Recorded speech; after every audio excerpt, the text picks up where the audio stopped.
Okay, I want to take a moment to embrace this episode, episode 24 of the Rising of the Shield Hero. Now, we have come a long, long way from the first episode all the way till now. And next week, it's going to be tears in our eyes because next week is going to be the last episode of the Rising of the Shield Hero. I'm telling you, with 25 episodes of this, it gotta have a season 2. You can't just like shows like this that's so epic, and so dear to us. You gotta have a season 2. And for those who really, really, really, really, really want to keep up with the show and then wait for season 2 to come out next year or probably this winter, this winter coming or something, let's just read the manga. I read the manga, so I'm just saying if you guys want to get like instead of just waiting for, I know some of y'all really impatient to know what's going on more. You guys will probably read the manga. Now, episode 24 of the Shield Hero, we got off with this new wave, and we got this wave coming in play. And the queen, the queen is a badass. That armor she got on and led her ship, she is a badass mom of 2019. Now this wave, again, they facing the creatures from the sea. And I'm just saying, why are they facing creatures in the sea? They fought a kraken, a soul eater type kraken, and now they're facing a fish again? Like, why does every wave gotta be in the ocean? Can't we have just one wave where they're facing land types? The Shield Hero, back then when he fought a wave, he took down these skeleton freaks, like overlord skeletons. Okay, I get that, but come on. Why does every wave gotta be with fucking seas? Can it be just on land so we can see how this works out? Okay. Now, the three heroes, I gotta say this. These three heroes are the dumbest, the stupidest, the shittiest of heroes we have ever seen. If you could just put, like, with these three heroes, the spear, the bow, and the sword, where would you rank them as the weakest heroes we have ever gotten? I'll put them on 1 or 2. Because these guys suck. And the bow hero, the sword hero is scared of the ocean. Okay, I get that. He's scared. But how you gonna fight if you holding on you scared of holding on that you're gonna like swing your sword around? That ain't gonna work. And then you got these fish monsters trying to come out of the boat. Trying to come out of the ocean and trying to jump in and attack the ships. Like, come on. Even the soldiers, these minor soldiers are doing the work that these three heroes have. Oh my God. I want to like freaking punch these three heroes in the face. These three heroes need to go back into their world, back to the human world, because they have no business trying to even be one, because they can't do a goddamn thing. They can't, like, the only 1% they ever did together was that these three trying to use their combined attack to take down a giant fish, and it didn't even work. They didn't even land a single fucking hit. But Raphtalia, she used a harpoon and pierced the fish. So I'm like, are you telling me Raphtalia had a late experience, a skill level, all that stuff, a late skill level up, and all that in the late class, and then all of a sudden, she hit a fish with a harpoon? How weak are you three are? How weak are you three are? Like, the title, I don't think the title should be The Rising of the Shield Hero. It should be the Shield Hero and the Three Stupidity Heroes. Or Shield Hero and the Three Stooges. Or, how about this one? This one's a funny one. How about this? The Shield Hero and the three heroes that don't even do a goddamn thing at all. That's what she should call. Now, again, I like what they did with Melty joining. Everybody loved Melty coming back and trying to attack, using her water spells and attack. And just when things about to be captured by the fish, Lee Arcane and Teresa came in his favor. Now, looking at Liar, you guys should know, who saw this coming? Come on, really? You guys should have known right there that you guys don't trust this guy. Come on. The way his face expression was in this episode, the way how he interacting, like, come on. This guy you did not want to trust.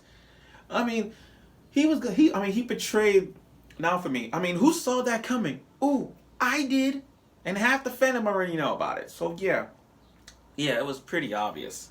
It was pretty obvious. And, dude, I like how the teamwork that Naofumi and Levar did. I mean, Philo did most of the. Philo did work too. I mean, literally swimming underwater, jump up and kick that freaking fish up in the air. Then Levar used his wind scythe move just to cut that fish up into sushi.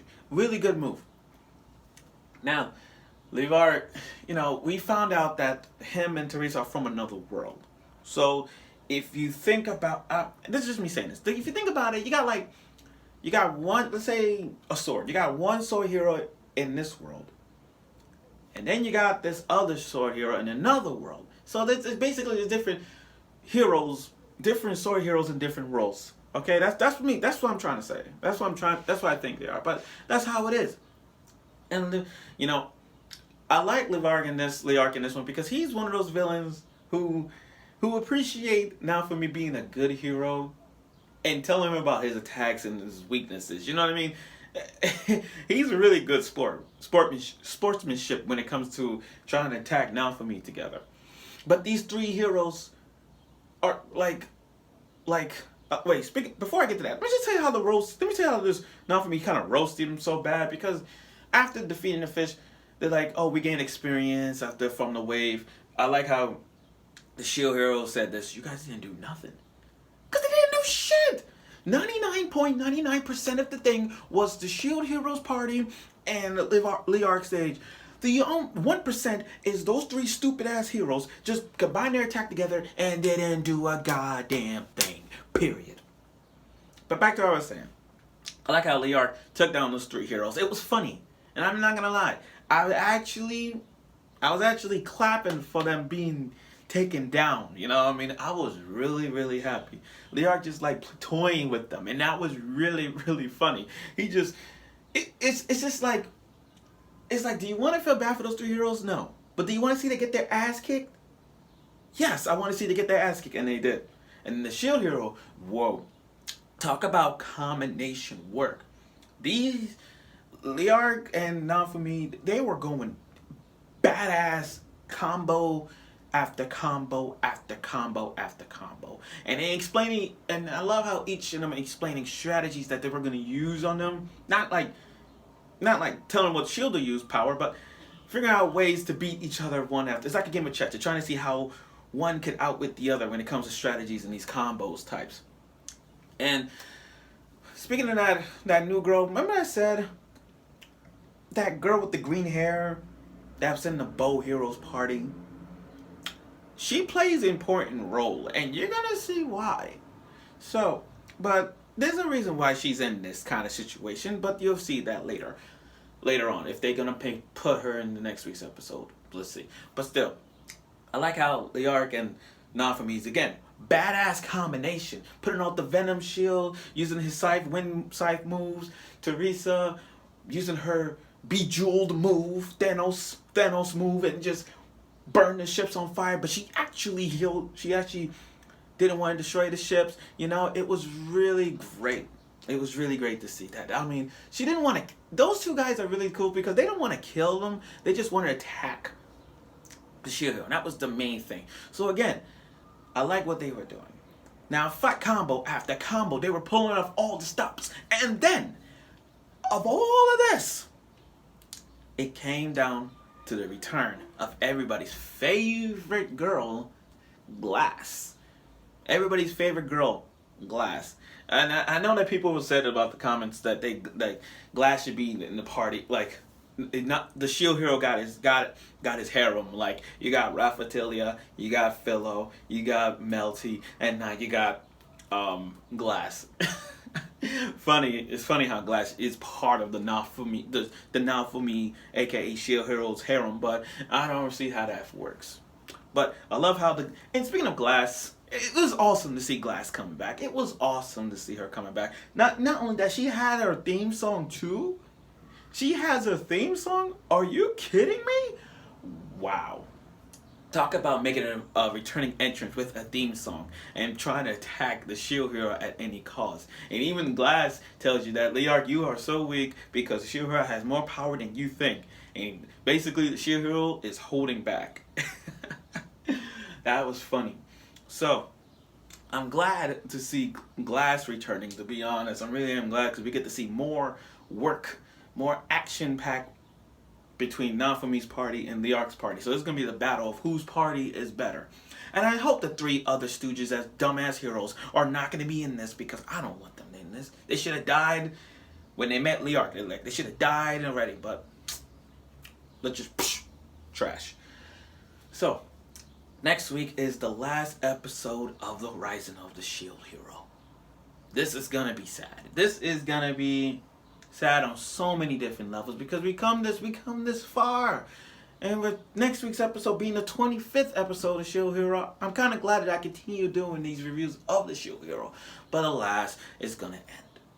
So, next week is the season finale of the Shield Hero. And I know we're going to get OVAs.